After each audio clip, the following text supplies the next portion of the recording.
नमस्ते हमारे होने वाले सभी फ्यूचर ब्यूरोक्रेट्स। कैसे हैं आप लोग? बढ़िया, फर्स्ट क्लास। श्वेता जी, मनीष जी, मिस समन खान जी, प्रियंका सरोज जी, शिवा जी, अरबाज जी, अंकित शर्मा जी, मीनू वर्मा जी, आजमगढ़ से राज जी, प्राची दुबे जी, श्वेता तिवारी जी, जूही तिवारी जी, सोनाली मौर्य जी, संजना जी, लाल हिस्ट्री जी, अनुराग जी, नीलेश जी, सहनाज जी, शोभा शर्मा जी, कुमकुम जायसवाल जी, सबको बहुत बहुत नमस्ते। तो पिछली क्लास में कहाँ तक हुआ था नीलेश? मॉडर्न आर्ट हम कर रहे थे ना, तो आज देखेंगे मॉडर्न आर्ट में स्तूपा आर्ट।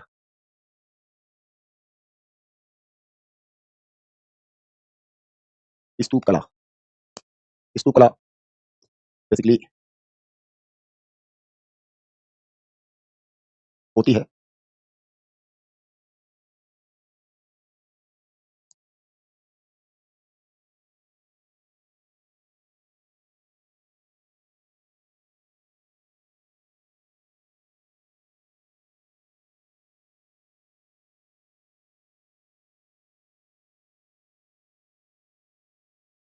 ये होता है आपका प्रवेश द्वार,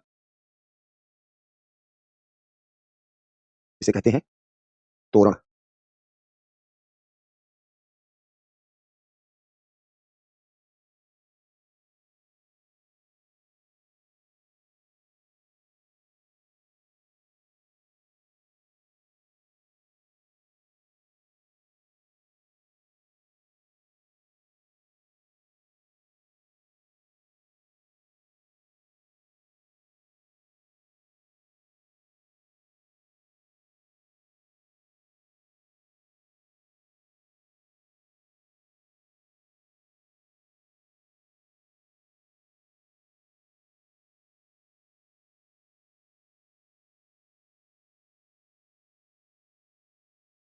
बना रहे ना आप लोग?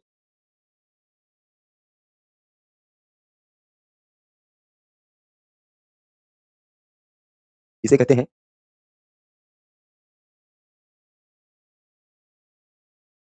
अर्मिका, इसको कहते हैं दंड, और ये तीन हैं इनको कहते हैं छत्र। और ये तीनों बौद्ध धर्म के त्रिरत्न को रिप्रेजेंट करता है। क्या है त्रिरत्न? बुद्धा, धम्मा और संघा। इसको कहते हैं अंड, इसको कहते हैं, ये जो सर्किल है इसको कहते हैं वेदिका। और इसके चारों ओर राइट टू परिक्रमा लगाते हैं, इसे कहते हैं प्रदक्षिणा पथ। ठीक है, बना लीजिए। ये जो स्तूप है इसका सबसे पहले उल्लेख कहाँ मिलता है? ऋग्वेद में मिलता है। इसमें होता क्या है, मृतक के जो अवशेष होते हैं उनको जमीन में गाड़कर उसके ऊपर कोई रचना बनाई जाती है। बौद्ध परंपरा में स्तूप एक अर्धगोलाकार संरचना होती है जिसमें बुद्ध की अस्थियां एवं राख इसके भीतर होती है। आपको कहानी मालूम है, जीएस की क्लास में पढ़ा होगा कि बुद्ध के महापरिनिर्वाण के बाद उनके अवशेषों को 8 भागों में बांटा गया। उन 8 भागों को लेकर स्तूपों का निर्माण हुआ। ऐतिहासिक रूप से यह कहा जाता है कि अशोक ने उन स्तूपों को दोबारा खुदवाया और उनमें जो अस्थियां थी, जो राख थे, उनको लेकर दोबारा 84,000 स्तूप बनवाए। कुछ स्तूप तो दिखता है, लेकिन ये कह देना कि 84,000 स्तूप बनवाए, ये ऐतिहासिक रूप से, पुरातात्विक रूप से सत्य प्रतीत नहीं होता है। सबसे पुराना स्तूप यदि देखा जाए तो वो उत्तर प्रदेश के पिपरावा में मिलता है। क्या है स्तूप का सर्वप्रथम उल्लेख? कहाँ है? ऋग्वेद में। जो मृतक के अवशेषों पर जो संरचना बनती है वो है स्तूप। बौद्ध परंपरा में स्तूप अर्धगोलाकार होता है।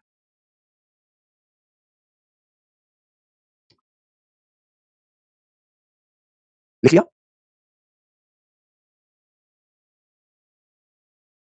आगे बढ़े। बुद्ध का महापरिनिर्वाण तो अवशेषों को 8 भागों में बांटा गया और उन्हीं पर स्तूपों का निर्माण हुआ। अशोक ने इन अवशेषों को पुनः खुदवाया और 84,000 स्तूप बनवाए। कुछ स्तूप तो दिखते हैं, परंतु 84,000 स्तूप पुरातात्विक आधार पर नहीं मिलता। सबसे पुराना या प्राचीन कह लो स्तूप पिपरावा, उत्तर प्रदेश।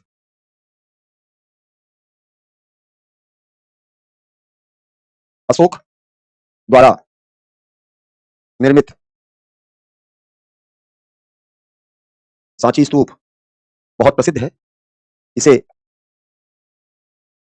सांची 1 और सांची 2 के नाम से जाना जाता है। ठीक। अब एग्जाम में आए स्तूप के भागों के बारे में, तो स्तूप के कितने भाग हैं? वेदिका 1 नंबर,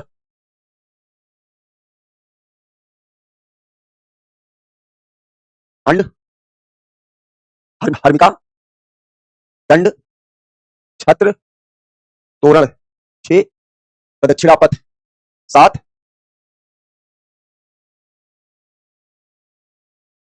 7 भागों में आप इनको बांट सकते हैं। इसे कहते हैं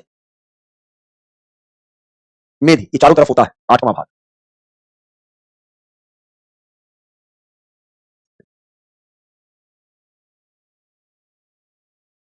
एक एक करके लिख लीजिए।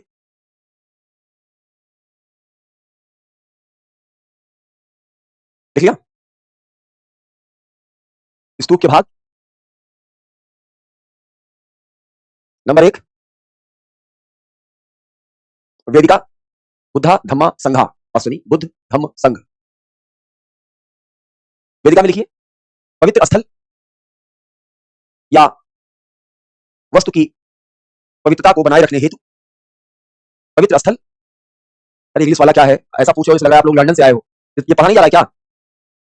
साफ साफ लिखा है बुद्ध धम्म और संघ। ये बौद्ध धर्म के त्रिरत्न है कि नहीं है? वैसे तो लोग रोज कह रहे हो कि जीएस में पढ़े हैं, जीएस में पढ़े हैं, अब क्या हुआ? हवा भाई, बुद्ध धम्म संघ ये त्रिरत्न है कि नहीं है? अंग्रेजी वाला क्या सर, अंग्रेजी शब्द लिख दिया बस तुरंत एलर्जी हो गई।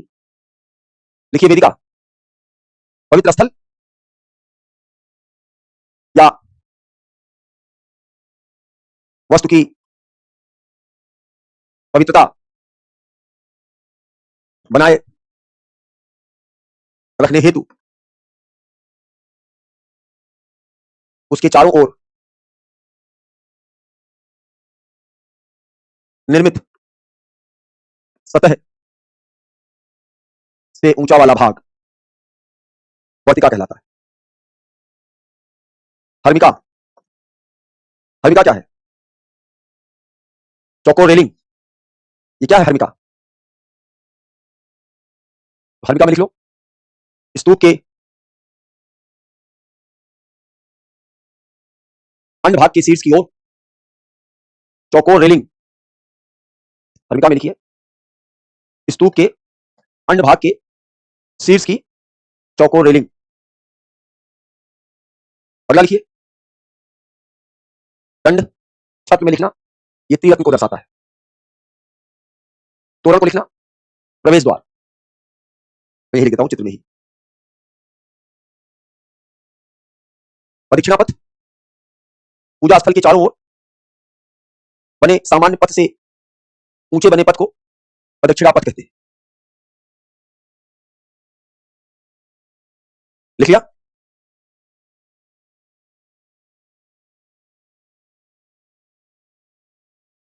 आगे लिखिए। अशोक का स्तूप, अशोक का 84,000 स्तूप, अशोक का 84,000 स्तूप, अशोक का 84,000 स्तूप ऐतिहासिक रूप से सत्य प्रतीत नहीं होता है। क्यों नहीं समझ में आ रहा है मिस समन खान? स्तूप का चित्र बनाया, स्तूप के बारे में बताया, सबसे पहले उल्लेख कहां है, स्तूप बनता कैसे, बुद्धिज्म में स्तूप का आकार कैसा होता है, फिर स्तूप के बारे में जानकारी, जब बुद्ध का महापरिनिर्वाण हुआ तो अवशेषों को 8 भागों में बांटा गया। फिर अशोक ने क्या किया, इन अवशेषों को पुनः खुदवाया, 84,000 स्तूप, लेकिन मिल नहीं रहा है, 2 ही 4 मिल रहे हैं। सबसे पुराना स्तूप कहां पर है? अशोक का सांची स्तूप सबसे प्रसिद्ध है, जिसको सांची 1 सांची 2 कहते हैं। उसके बाद स्तूप जो चित्र बनाए हो, उस चित्र में जो भाग लिखा है आपने, उसी के बारे में एक एक लाइन 2-2 लाइन हमने यहां पे लिख दिया, वहां चित्र में नहीं लिखा। बस कोई रॉकेट साइंस थोड़ा ना बोला बेटा। अब स्तूप के भाग कौन कौन से हैं? जो चित्र बना है उसी को भागों में लिख दो, जो चित्र आपने बनाया है इसी को भागों में लिख दो। ये वेदिका है, पवित्र स्थल है, अंड है, हर्मिका है, चौकोर है शीर्ष पर, तोरण माने प्रवेश द्वार, प्रदक्षिणा पथ परिक्रमा करने के लिए एक ऊंचा चबूतरा बना होता है। आगे लिखिए। अशोक के 84,000 स्तूप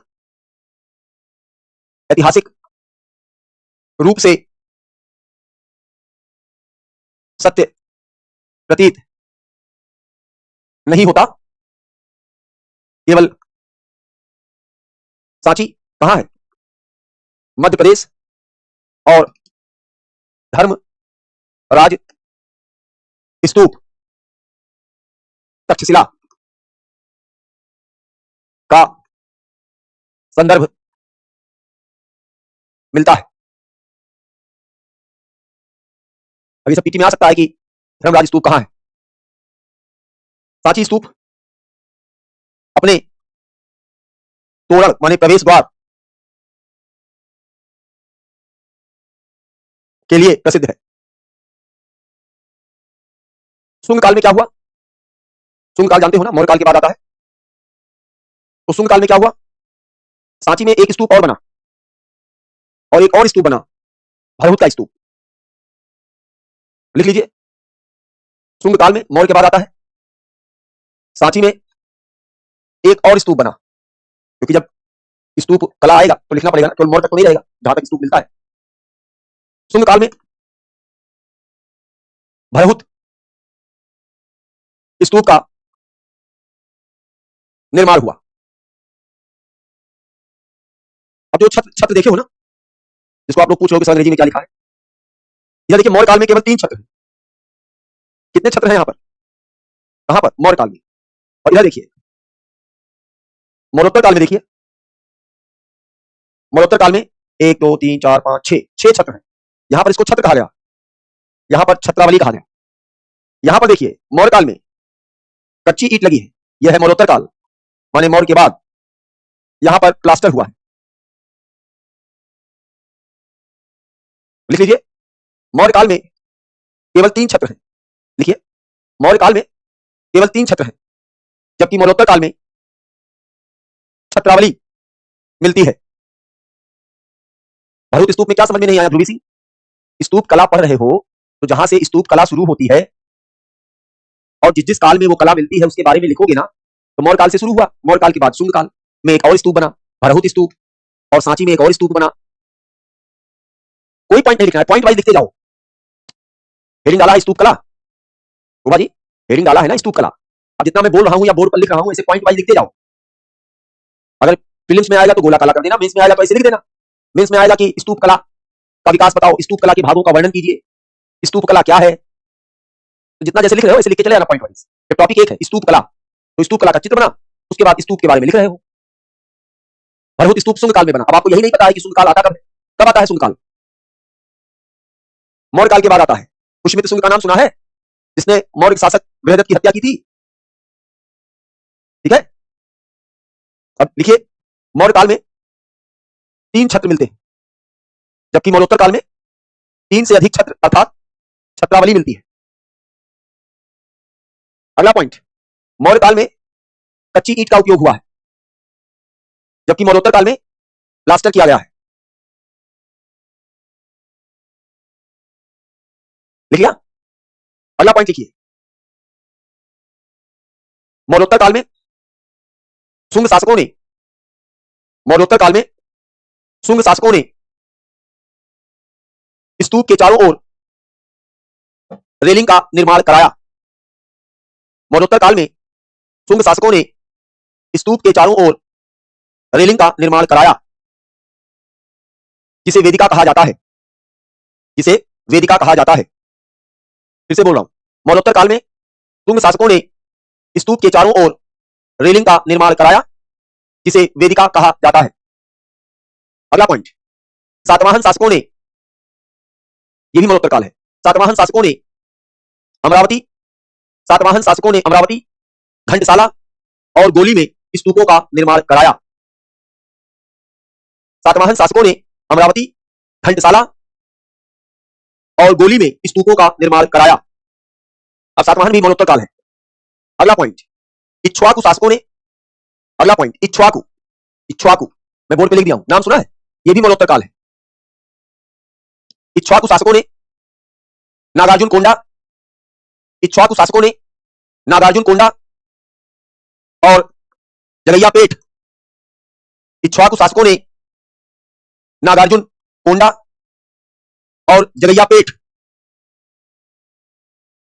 में स्तूपों का निर्माण कराया। अभी भी मरणोत्तर काल है। सातवाहन ने कहां कहां कराया? अमरावती, घंटसाला और गोली, ये भी मरणोत्तर काल है। एक और मरणोत्तर काल है, लिखिए, कनिष्क ने, अगला पॉइंट, कनिष्क ने शाह जी की ड्योढ़ी, ब्रैकेट में पेशावर में शाह जी की ड्योढ़ी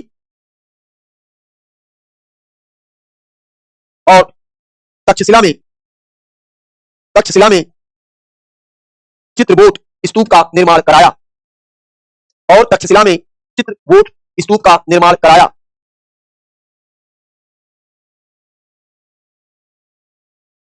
अगला पॉइंट, मरणोत्तर काल के स्तूपों में अलंकरण किया गया है। मरणोत्तर काल के स्तूपों में अलंकरण किया गया है। अगला पॉइंट, अलंकरण के साथ साथ यक्ष, यक्षी, स्वास्तिक, कल्पवृक्ष, चक्र, वज्र, कामा, बुद्ध के जीवन से संबंधित जातक कथाएं, बुद्ध के जीवन से संबंधित जातक कथाएं उत्कीर्ण की गई हैं। अलंकरण के साथ साथ यक्ष, यक्षिणी, स्वास्तिक, कल्पवृक्ष, चक्र, वज्र, बुद्ध के जीवन से संबंधित जातक कथाएं उत्कीर्ण की गई हैं। पूर्ण विराम। इस प्रकार स्तूपों में हमें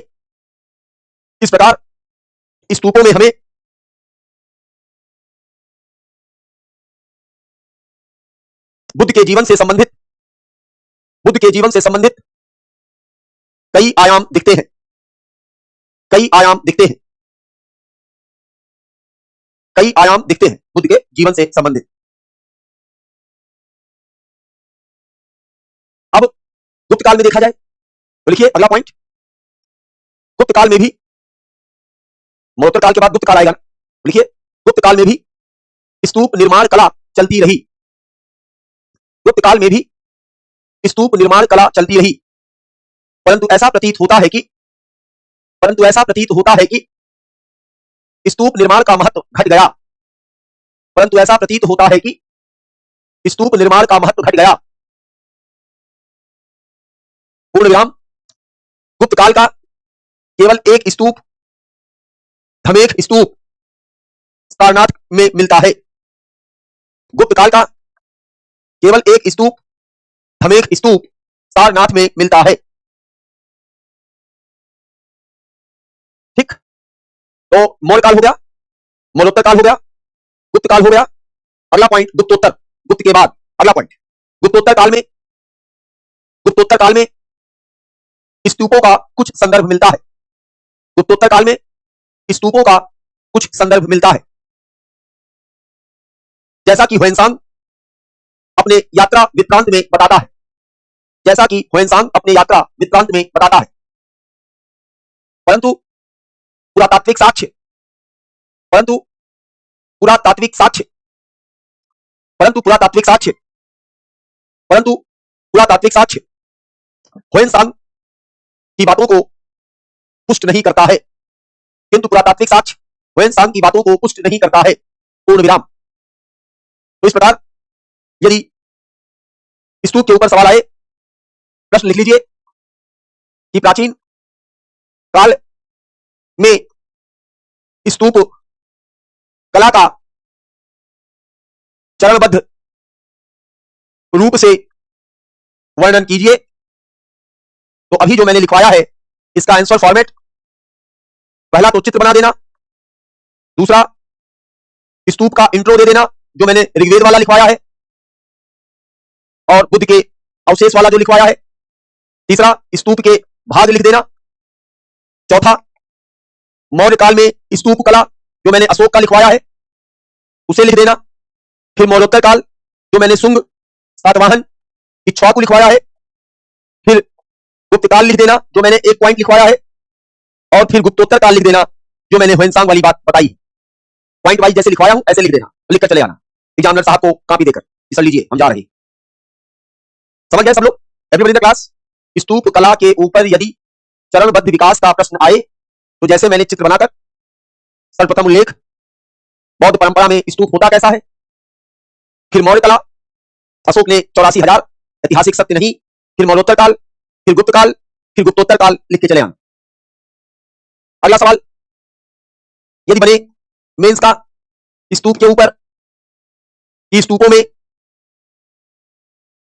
बुद्ध को कई रूपों में अभिव्यक्त किया गया है, टिप्पणी कीजिए।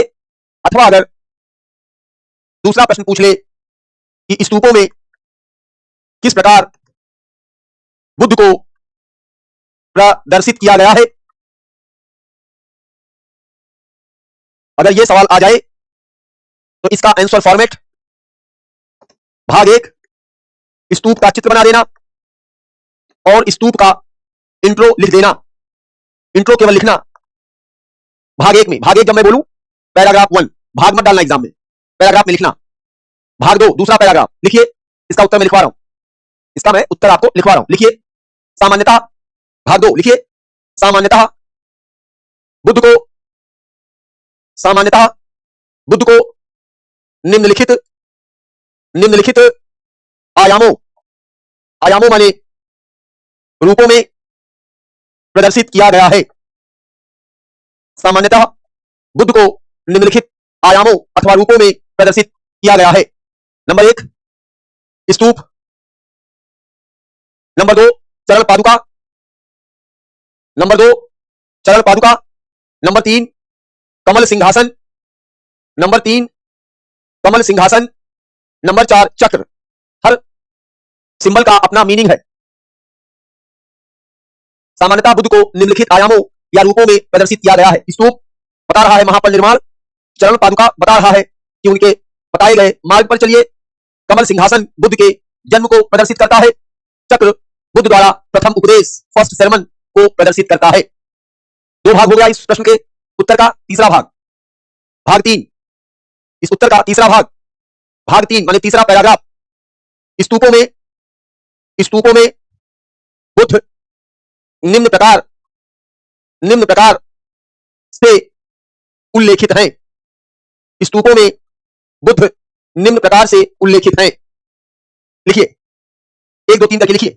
नंबर 1 बुद्ध का जन्म, नंबर 1 बुद्ध का जन्म, नंबर 2 गृह त्याग, नंबर 2 देह त्याग, नंबर 3 निर्वाण माने ज्ञान की प्राप्ति, निर्वाण, नंबर 4 धर्म चक्र प्रवर्तन माने प्रथम उपदेश, धर्म चक्र प्रवर्तन माने प्रथम उपदेश, और पांचवा महापरिनिर्वाण, और पांचवा महापरिनिर्वाण। क्या लिखा आपने?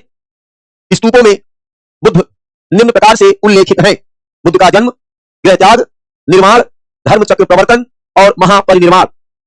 पैराग्राफ चेंज करके लिखिए, इन चित्रों को तोरण, इन चित्रों को तोरण और रेलिंग पर दिखाया गया है। इन चित्रों को तोरण माने प्रवेश द्वार और रेलिंग पर दिखाया गया है। फिर पैराग्राफ चेंज करके लिखिए, पैराग्राफ चेंज करके लिखिए, भरभूत स्तूप में बुद्ध की कहानी दिखाने के लिए, भरभूत स्तूप में बुद्ध की कहानी को दिखाने के लिए चित्रों का उपयोग किया गया है। भरभूत स्तूप में बुद्ध की कहानी को दिखाने के लिए चित्रों का उपयोग किया गया है। जैसे जैसे नंबर 1, जैसे नंबर 1 रानी महादेवी का स्वप्न, रानी महादेवी का स्वप्न, महादेवी माने महामाया, गौतम बुद्ध की मां, माता जी, रानी महादेवी का स्वप्न। नंबर 2 जातक कहानियां, नंबर 2 जातक कहानियां। भरभूत स्तूप में बुद्ध की कहानी को बताने के लिए चित्रों का उपयोग किया गया है। जैसे रानी महादेवी या महामाया का स्वप्न, नंबर 2 जातक कहानियां। ठीक है, देख लिया? तो ये तो रहा ओवरऑल स्तूप कला प्राचीन भारत में। और स्तूप कला पर प्रश्न यदि किसी को डाउट हो तो पूछ लीजिए।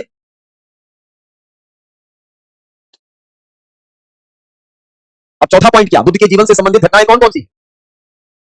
जन्म, गृह त्याग, निर्माण, धर्म चक्र प्रवर्तन और महापरिनिर्वाण। पूछिए एक बात शिवम कुमार, अनुराग जी कह रहे हैं कि आपकी क्लास रोज क्यों नहीं होती है? वो तो रही है ना। अब लो नीलेश, जातक का क्या मतलब? यही पढ़ चुके हैं एंशिएंट हिस्ट्री। वो देखो, जातक नहीं मालूम? ये देखिए दूसरा सवाल, जातक कहानियां क्या होती हैं? और वैसे तो बड़े ठन्ने तेज बनते हैं आप लोग कि हम तो सब पढ़े हैं, हमको फलाने ने पढ़ाया, हमको धमाके ने पढ़ाया, हमें तो सब आता है। अब यहां यही नहीं पता। बोलो, रानी महादेवी का स्वप्न भी किसी को नहीं पता। गजब, पूरा बुद्धिज्म खत्म है। वाह, जातक का जन्म से लेना देना नहीं है। पीटी का सवाल है, पीटी का सवाल है, जातक कहानियों का संग्रह है, लगभग 550 कहानियां हैं। इसमें बुद्ध के जन्म के पहले की कहानियां हैं। इन कहानियों में कहीं तो बुद्ध को मानव के रूप में दिखाया गया है और कहीं पर पशुओं के रूप में अंकन किया गया है। जातक कई प्रकार के हैं, ये तो पक्का नहीं सुने होंगे। क्षमा जातक, दावा करता हूं आप में से किसी ने नहीं सुना होगा। रुहुल जातक, पढ़ाया ही नहीं गया होगा तो सुनेंगे कहां से? रुहुल जातक, विद्युत जातक, विद्युत जातक, और एक और है उसका नाम है देशांतर जातक, देशांतर जातक। और इसको समझने के लिए बौद्ध साहित्य समझना पड़ेगा। बौद्ध साहित्य में आपने पढ़ा होगा सुत्त पिटक, विनय पिटक, ये तो पढ़े होंगे, और अभिधम्म पिटक पढ़ा है ना? हाँ बिल्कुल पढ़ा है। ये जो सुत्त पिटक है इसके 5 भाग हैं, 1 2 3 4, जो 5वां भाग है वो है जातक। समझ में आया? अब इस जातक के कई भाग हैं जो मैंने ये लिखा यहाँ पे, एग्जाम में आता है प्री में। हवा हवाई, सावधानी हटी दुर्घटना घटी, नेगेटिव मार्किंग है। एक सवाल गलत हुआ तो सही वाले का भी ले जाएगा 1/3। तब जो ये क्लास में आप लोग मठाधीश बनते हैं कि हमें तो ये भी आता है, हमें तो वो भी आता है, सर ये पढ़ाया जा चुका है, आप बेवजह पढ़ा रहे हैं, हमें तो आता है, हवा हवाई है। चलिए समझ गए? चलिए मैंने आपको एक पीटी का फैक्ट 550 है, एनसीईआरटी कहती है 549। दूसरा पीटी का सवाल, तीसरा पीटी का सवाल, चौथा सुत्त पिटक की रचयिता रचनाकार कौन है? आनंद, गौतम बुद्ध के प्रिय शिष्य विनय उपाली। सुत्त पिटक में क्या है? गौतम बुद्ध की शिक्षाएं। विनय पिटक में नियम अनुशासन। ठीक है, आइए। इस प्रकार से स्तूप कला इज ओवर एंड आउट, समाप्त हो गया। अब आइए अगला टॉपिक, प्राचीन भारत में गुफा स्थापत्य। अब ये मत कहना कि समझ में नहीं आया, ये क्या शुरू हो गया? स्तूप का आर्ट खत्म हो गया। हेलो हमारे सभी ज्ञानी जन, होने वाले ब्यूरोक्रेट गण, अधिकारी साहब साहिबान लोग, ये नया टॉपिक है। प्राचीन भारत में गुफा स्थापत्य, ये नया टॉपिक माने केव आर्किटेक्चर। अभी तक क्या पढ़े हो? अभी तक आपने पढ़ा स्तूप आर्किटेक्चर, अब पढ़ेंगे केव आर्किटेक्चर। केव माने गुफा। आप में से कौन बताएगा भारत में गुफा स्थापत्य कब शुरू होता है? पढ़ चुके हो ना? बताइए जरा, कौन बताएगा? हेलो, जिनको सब आता है कोई बताए। पीटी मार्किंग है क्या? अरे पीटी में गोला काला नहीं होता है, पीटी 100 सवाल आता है जीएस में। बताइए जरा हमारे विद्युत जन लोग, प्रकाश डाले। हवा भाई और डालिए। गुफा स्थापत्य की शुरुआत होती है उत्तर पूरा पाषाण काल, उत्तर पुरापाषाण काल। और गुफा चित्रकारी की शुरुआत कब होती है? तो आप में से कौन बताएगा गुफा चित्रकारी की शुरुआत कब होती है? हमारे विद्वजन होने वाले ब्यूरोक्रेट साहब साहिबान। पाषाण काल उत्तर नहीं हुआ निर्मला जी, ये क्या उत्तर हुआ प्राचीन काल? साफ साफ बताइए ना उत्तर पुरापाषाण का। ये उत्तर हुआ पीटी है। हाँ, एक एक फैक्ट पे नंबर है, ठीक है। तो गुफा चित्रकारी कब शुरू होती है? वो भी उत्तर पुरापाषाण काल में शुरू होती है। अब मेरा अगला सवाल, कहां शुरू होती है? कौन बताएगा? प्रकाश डालिए थोड़ा सा, खत्म हो गया है ना इंसिडेंट। अब बहुत लग चुके हैं आप लोग, है बताइए जरा, प्रकाश डालिए थोड़ा सा, हमारा भी ज्ञानवर्धन हो। नहीं मालूम, हवा हवाई पढ़ डालिए। फिर कह रहा हूं, हाथ जोड़ के विनती है, सबके स्वप्न है आप, किसी के स्वप्न को मत तोड़िए, पढ़ डालिए। गुफा चित्रकारी की भी शुरुआत उत्तर पुरापाषाण काल में होती है। लिख दूं वरना आपका क्या भरोसा? कहोगे सर आपने तो बोर्ड पे ऐसे ऐसे बनाया था, ऑप्शन में तो ये दिया ही नहीं था, तो क्या दिक्कत था? वेरी गुड अश्विनी, हमारी तरफ से आपको आज ढेर सारा आशीर्वाद, शुभाशीष, ईश्वर आपको सफल करे। बहुत अच्छे उत्तर। उत्तर पुरापाषाण काल का मतलब है उच्च पुरापाषाण काल। उच्च पुरापाषाण काल, अपर पैलियोलिथिक एज। और गुफा चित्रकारी भी उच्च पुरापाषाण काल में होती है। और ये गुफा चित्रकारी अश्विनी ने बताया बहुत बढ़िया। कहा? भीमबेटका किसने खोजा था? अश्विन, ये भी बता दो। वाकांकर ने खोजा था 1965 में। अब ये तो है गुफा चित्रकारी, लेकिन गुफा एक स्थापत्य के रूप में कब शुरू होता है? हेलो सी बोल, गुफा स्थापत्य कब शुरू हुआ? उच्च पुरापाषाण का। गुफा चित्रकारी कब शुरू हुई? उच्च पुरापाषाण का। कहा? भीमबेटका, ठीक है, अच्छी बात है। लेकिन गुफा एक कला के रूप में कब शुरू होती है? स्थापत्य कला के रूप में मौर्य का। अशोक के समय से गुफा एक कला के रूप में विकसित होती है। तीसरा point, please see on the board. Hello everyone, एक कला, एक स्थापत्य कला के रूप में गुफा कला का विकास किस काल में होता है जी? मौर्य काल। और मौर्य काल बोले तो अशोक, समझ गए? चौथा पॉइंट, क्या किया अशोक ने? अशोक ने क्या किया? अशोक ने गया में बराबर की पहाड़ियों में, बराबर की पहाड़ियों में क्या किया? क्या किया? 3 गुफा बनवाया। अशोक ने क्या किया? गया में बराबर की पहाड़ियों पर 3 गुफा बनवाया। एक का नाम है कर्ण चौपर की गुफा, सुने हैं नाम? अभी तो कह रहे थे पढ़ाया जा चुका है। दूसरा सुदामा की गुफा, हेलो हमारे होने वाले ब्यूरोक्रेट साहब साहिबान, सुदामा की गुफा। और तीसरे गुफा का नाम आप में से जो बताएगा उसको हमारी तरफ से ढेर सारा शुभाशीष, ईश्वर से प्रार्थना, विश्व झोपड़ी की गुफा। ये 3 गुफाएं हैं जो अशोक ने बराबर की गुफाओं में बनवाया। कई गुफा है? हेलो, कई ठू है? ये 3 गुफा है। अशोक का एक नाती है, पौत्र है, जिसका नाम है दशरथ। उसने यहां पर चौथी गुफा बनवाई। अशोक के पौत्र दशरथ ने डी 5वीं गुफा, सॉरी चौथी गुफा बनवाई। चौथी गुफा बनवाई। 3 किसने बनवाया? 3 किसने बनवाया? अशोक ने। चौथा किसने बनवाया? अशोक के पौत्र दशरथ ने। तो अब कोई आपसे पूछे, चौथा बनवाया और 5वां भी बनवाया, चौथा भी बनवाया और 5वां भी बनवाया, डी और ई, कोई नाम बताएगा आप में से? जल्दी से बता दीजिए, बता दीजिए, बता दीजिए। चौथी गुफा है लोमहर्ष गुफा। चौथी गुफा है लोमहर्ष गुफा। और 5वीं गुफा, 5वीं गुफा गोपिका गुफा। 5वीं गुफा कौन सी है? ये गोपिका गुफा नागार्जुन पहाड़ी पर। ये गोपिका गुफा कहां है? नागार्जुन पहाड़ी पर है। कहां पर है? नागार्जुन पहाड़ी पर है।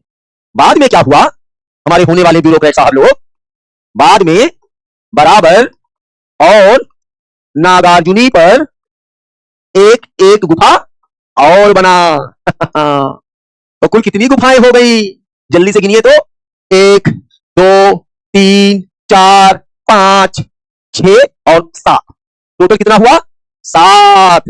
तो इन गुफाओं को कहा जाता है 7 सिस्टर। 7 सिस्टर। समझ गए? नहीं समझे? गिनती तो 7 पूरी है ना, पता चले गुरुजी 6 तो आ रहा है, 7वां कहां है? तो बराबर पर 1 और नागार्जुनी पर 1, 1 1 2, 2 दूनी 4, 2 तिहाई 6, 2 चौका 8 और 2 पंचे 10। बाहर आता है ना? हाँ। अब जरा 2-4 बातें और लिखनी पड़ेंगी, तो उनको बोल रहा हूं, लिख लीजिए। अगला पॉइंट में लिख, अगला पॉइंट, मौर्य काल की गुफाएं सादी है, माने प्लेन है, माने डेकोरेटेड नहीं है, खाली उपयोग के लिए बनाई गई है। बाद में आपने पढ़ा होगा जीएस में, अशोक के पौत्र दशरथ ने हेलो, इन गुफाओं को आजीविकों को दान में दे दिया था। बाद में अशोक के पौत्र दशरथ ने इन गुफाओं को किसको दान दे दिया था? आजीविकों को। तो जल्दी से जरा लिख डालिए, मौर्य काल की गुफाएं, मैं बोर्ड पे लिख दे रहा हूं, आप लोगों का क्या भरोसा, धीरे धीरे लिखोगे। मौर्य काल की गुफाएं सादी है, अर्थात अलंकरण नहीं है, केवल उपयोग के लिए बनाई गई, केवल उपयोग के लिए बनाई गई। हेलो, बाद में अशोक के पौत्र किसने? दशरथ ने इन गुफाओं को किसको दान दे दिया था? आजीविकों को। क्या किया? दान में दे दिया। यह भी आपके लिए सवाल है। तो ये रहा मौर्य काल का गुफा स्थापत्य, इसने से काम नहीं बनेगा, मौर्योत्तर काल भी देखना पड़ेगा। अगला पॉइंट, मौर्योत्तर काल में गुफाओं का महत्व बहुत बढ़ जाता, और पश्चिम में और पूरब में हमें कई सारी गुफाएं देखने को मिलती है। तो लिखिए अगला पॉइंट, मौर्योत्तर काल में, मौर्योत्तर काल में, मौर्योत्तर काल में गुफाओं का महत्व क्या हुआ? बढ़ जाता है। हमें पूरब और पश्चिम में कई गुफा स्थापत्य मिलते हैं, मिलते हैं, मिलते हैं। समझ गए? यहां तक समझ गए? रिकॉर्डिंग देखिएगा, गुफा क्या था, रिकॉर्डिंग रिपीट नहीं करूंगा। अब तो ये पश्चिम की गुफाएं हैं, ये किसने बनवाई? सातवाहनों ने बनवाई। किसने बनवाई? सातवाहनों ने बनवाई। हेलो, पश्चिम की गुफाएं किसने बनवाया? सातवाहनों ने बनवाया। ये गुफाएं दो प्रकार की हैं। गजब, ये गुफाएं दो प्रकार की हैं। अच्छा, एक है चैत्य और दूसरा है विहार। देख रहे हैं कैसे खेल हो रहा है? चैत्य क्या है? गुफा ही है। विहार क्या है? गुफा ही है। लेकिन चैत्य है प्रार्थना स्थल, और विहार क्या है? निवास स्थान, निवास स्थान। अगेन रिपीट, अगेन रिपीट, पीछे जा रहा हूं। मौर्योत्तर काल में गुफाओं का महत्व बढ़ गया। पूरब में और पश्चिम में कई गुफा स्थापत्य बने। तो ये पश्चिम वाला किसने बनवाया? सातवाहनों ने बनवाया। ये कितनी प्रकार की हैं? दो, चैत्य और विहार। सातवाहनों का एग्जाम्पल दे लो, सातवाहनों का एग्जाम्पल दे लो। कहां है? भाजा, काले, कन्हेरी, सुना है नाम है? जुन्नार, ईमानदारी से बताना कि पहली बार सुन रहे हो। नासिक, ठीक है? ये सातवाहनों की है, पश्चिम वाले। अभी पूरब पर नहीं गए, अभी पूरब पर नहीं गए। चलो चले चलते। पूर्वी भाग की गुफाएं, पूर्वी भाग की गुफाएं दो जगह हैं। पूर्वी भाग की गुफाएं, अगला पॉइंट, कहां कहां? उदयगिरी और कहां? खंडगिरी। उदयगिरी में कुल कितनी गुफाएं हैं? 19 गुफाएं हैं। और खंडगिरी में कई गुफाएं हैं? 16 गुफाएं हैं। गणित आता है? लगभग 35 हो गई। क्या समझे? पश्चिम की गुफाएं, please repeat here, please repeat here. मौर्योत्तर काल में गुफाओं का महत्व बढ़ गया। कहां कहां बना? पूरब और पश्चिम। पूरब वाला उदयगिरी और खंडगिरी, और पश्चिम वाला किसने बनवाया? सातवाहनों ने बनवाया। समझ गए ना? है? अब आज यहीं तक, कल हम फिर यहीं से रिपीट करेंगे, कल हम यहीं से रिपीट करेंगे, कल हम यहीं से रिपीट करेंगे। इसके आगे, इसके आगे समझ में आ गया सबको? है? मौर्य काल में वेदिका नहीं थी, रेलिंग नहीं थी, संजना बता तो दिया, शुंग काल में बनी रेलिंग। चलिए, चलो, धन्यवाद। ईश्वर आप सभी लोगों को सफल करे।